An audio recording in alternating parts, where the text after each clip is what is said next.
নমস্কার বন্ধু, সুপ্রভাত। এই যে রান্না শুরু করে দিয়েছি। আপনারা তো ভালো আছেন, আমি তো ভালো আছি। এই যে রান্না শুরু করে দিয়েছি, রামাইশ ভাজা করছি।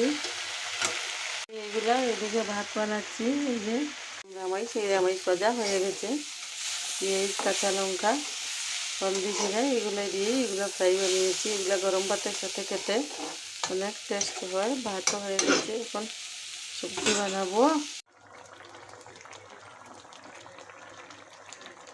যে বন্ধুরা দেখো, শস্য বাটা দিয়ে মাছের সবজি বানিয়েছি।